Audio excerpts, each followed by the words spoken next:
Chapter 9. The Phantom's Wrath. The air in the chamber was thick with tension as the group gathered around the Book of Shadows. Each page they turned seemed to resonate with ancient power, the words inscribed in an arcane language that Orion deciphered with ease.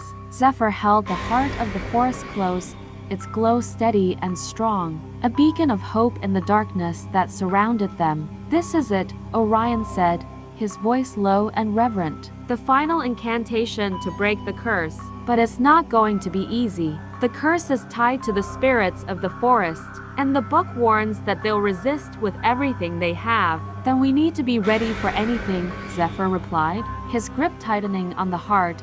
"This isn't just about ending the curse. It's about giving these spirits the peace they deserve." Syrah placed a hand on Zephyr's arm, her eyes filled with determination. "We're with you, Zephyr. Whatever happens, we'll face it together." Thad nodded, his usual smirk replaced by a serious expression. "Yeah, we've come this far. No point in backing out now." Kali, always the one to lighten the mood, gave a half-hearted grin. "I just hope we don't end up as the next ghosts haunting this place." Isolde remained silent, her gaze fixed on the tome. She could feel the weight of her family's legacy pressing down on her, the knowledge that the curse was born from their mistakes. But she knew that redemption was within reach, and she was determined to see it through. Orion began to recite the incantation, his voice echoing through the chamber. The words were strange and powerful, each syllable vibrating with ancient magic. As he spoke, the room seemed to darken, the shadows growing longer and deeper. The temperature dropped, and a chill ran down Zephyr's spine. He could feel something stirring in the air, a presence that was both familiar and terrifying. The others felt it too, an oppressive force that seemed to press down on them, making it hard to breathe. Suddenly, the ground beneath them shook violently, and a deafening roar echoed through the chamber. The walls trembled, dust and debris raining down from the ceiling. The group huddled together, their eyes wide with fear and anticipation. From the darkness emerged a figure, its form shifting and flickering like a shadow caught in the wind. The ghostly figure was tall and imposing, its eyes glowing with a malevolent light. This was no ordinary spirit, this was the embodiment of the curse, the vengeful force that had haunted Blackwood Forest for centuries. "You dare to challenge me?" the spirit hissed, its voice a low, guttural growl. "You think you can break the curse that binds me? Foolish mortals, you will suffer the same fate as those who came before you." Zephyr stepped forward, holding the heart of the forest high. "We're not afraid of you. We've come to end this curse and free the spirits trapped in this forest. We won't back down." The spirit's form wavered, its eyes narrowing as it focused on the heart of the forest. "So, you have the power of the ancients, but it will not save you. The curse is eternal, and so am I." With a flick of its wrist, the spirit sent a wave of dark energy crashing toward them. Zephyr barely had time to react, raising the heart to shield himself and the others. The energy slammed into the heart, but the artifact absorbed it, glowing brighter in response. "Orion, now!" Zephyr shouted. Orion didn't hesitate. He resumed the incantation, his voice rising above the howling wind that filled the chamber. The symbols on the ground began to glow, pulsing with the same energy as the heart. The spirit snarled, its form flickering as it was forced back by the ancient magic. "You cannot defeat me!" the spirit roared, its voice filled with fury. "I am the curse. I am the wrath of the Forsaken." The ground shook again, and this time, cracks appeared in the stone floor, spreading outward from where the spirit stood. Dark tendrils of energy snaked up from the cracks, wrapping around the group and pulling them down. Syrah let out a gasp as one of the tendrils wrapped around her ankle, dragging her toward the darkness. "Hold on!" Thad shouted, grabbing Syrah's hand and pulling her back. He swung his free hand, summoning a burst of light that severed the tendril. Syrah stumbled back, her breath coming in ragged gasps. The spirit laughed, a cold, mirthless sound that echoed through the chamber. "You are weak. You are nothing compared to me." Zephyr gritted his teeth, focusing on the heart. He could feel its power coursing through him, but he knew it wasn't enough. The spirit was too strong, its hatred and anger fueling its strength. They needed something more, something to tip the balance in their favor. Isolde, Zephyr called out, his voice strained. We need you. The curse is tied to your family. You're the key to breaking it. Isolde hesitated, fear and guilt warring within her, but as she looked at her friends, struggling against the darkness, she knew she couldn't let them down. She couldn't let her family's mistakes define her any longer. Stepping forward, Isolde reached out to the heart of the forest. Placing her hands over Zephyr's, the artifact responded immediately, its glow intensifying as Isolde channeled her energy into it. The connection between her and the heart was almost tangible, a bridge between the past and the present. Spirit of the forest, Isolde called out, her voice trembling but resolute. I know who you are. I know your pain, your anger, but this curse has gone on long enough. It's time for it to end. The spirit turned its gaze to Isolde, its eyes narrowing. You carry the blood of those who wronged me. You are the reason I suffer. I know, Isolde said softly, and I'm sorry. I'm sorry for what my ancestors did, but we can't change the past. All we can do is make things right. The spirit hesitated, its form flickering as it wavered between anger and sorrow. Make things right? How can you possibly make things right? My soul is bound to this curse, to this forest. I can never leave. You can, Isolde insisted. If you let go of your anger, if you accept our help, we can free you. We can break the curse and give you the peace you deserve. For a moment, the chamber was silent, the tension palpable. The spirit seemed to struggle with itself, its form shifting and flickering as if caught between two opposing forces. The dark tendrils that had ensnared the group began to retreat, the cracks in the ground sealing themselves. You would free me? The spirit asked, its voice softer now, almost vulnerable. Yes, Isolde replied, stepping closer. But you have to let us. You have to trust us. The spirit's form wavered, its eyes dimming as it considered Isolde's words. Finally, it seemed to come to a decision. The dark energy that had surrounded it began to dissipate, and its form grew more solid, more human. I don't want to be trapped here anymore, the spirit whispered, its voice filled with a deep, aching sorrow. I've been alone for so long. I just want to rest. You will, Isolde promised. We'll help you find peace.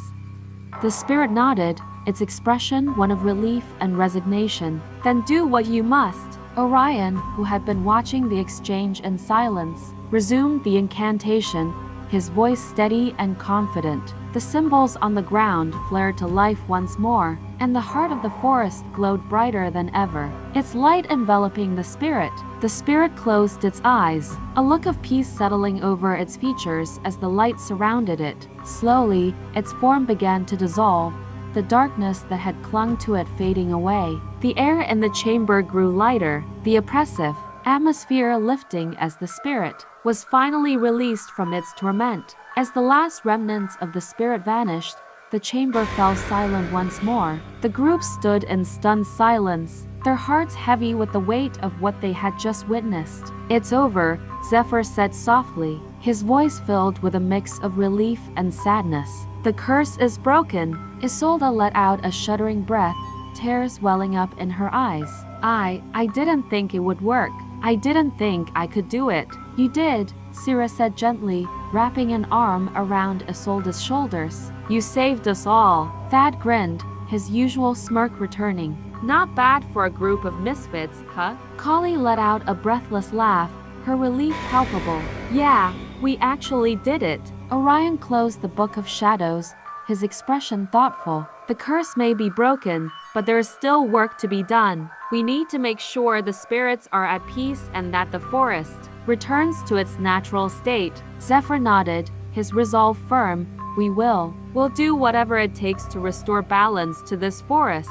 As they made their way out of the chamber, the heart of the forest glowing softly in Zephyr's hands, they knew that their journey was not yet finished. Though the immediate threat had passed, the weight of what they had just done hung heavily on the group. They trudged back through the forest, which now seemed less oppressive but still carried an eerie silence. The trees, which had once seemed to reach out with malevolent intent, now stood tall and still, as if they too were recovering from the centuries-long curse. The moonlight filtering through the branches provided a gentle, silvery light that guided them on their way. Sierra, still shaken from the encounter, walked close to Thad, their earlier connection now deepened by the experience. Thad noticed her unease and gently took her hand, squeezing it reassuringly. "You did great back there," Thad said, his voice low. "We all did." Sierra smiled faintly, grateful for his support. "It was terrifying, but we really did it, didn't we?" Thad nodded, his usual bravado softened. "Yeah, we faced down a centuries-old curse and lived to tell the tale. That's something." As they continued, the forest began to change around them. The dark, twisted shapes that had loomed in the shadows started to soften, revealing the natural beauty of Blackwood Forest. The air became less oppressive, and the once dead foliage showed signs of life, with small buds and leaves beginning to sprout. "It's like the forest is coming back to life," Kali observed, her usual humor tinged with awe. "I never thought I'd say this, but it's actually kind of beautiful." Zephyr, who had been leading the group, slowed his pace as they approached the edge of the forest. He turned to face the others, his expression serious but hopeful. "We've broken the curse, but our job isn't done yet," he said. "We need to make sure that all the spirits are truly at peace. That means finding where they're buried and properly laying them to rest." Orion nodded in agreement, his mind already working on the logistics. "I'll go over the notes from the Book of Shadows. There might be clues about where the bodies are buried. It won't be easy, but we've come this far." Isolde, who had been silent since they left the chamber, finally spoke up. "I'll help you. My family's history is tied to this forest. I need to see this through." The others exchanged glances, understanding the burden Isolde carried. They all knew that without her, they wouldn't have succeeded in breaking the curse. Whatever came next, they were determined to support her. As they stepped out of the forest, the first rays of dawn began to break over the horizon. The sunlight bathed the landscape in a warm, golden glow, and the group paused to take in the sight. It was over. The terror that had haunted them, that had haunted generations, was finally gone. And though they knew they still had work to do, they allowed themselves a moment of peace, standing together at the threshold of a new beginning. The journey to uncover the final resting places of the spirits was grueling. With Orion and Isolde poring over the Book of Shadows, they traced the history of the forest, pinpointing possible burial sites. Days turned into weeks as they combed the forest, digging up the earth to give the lost souls a proper burial.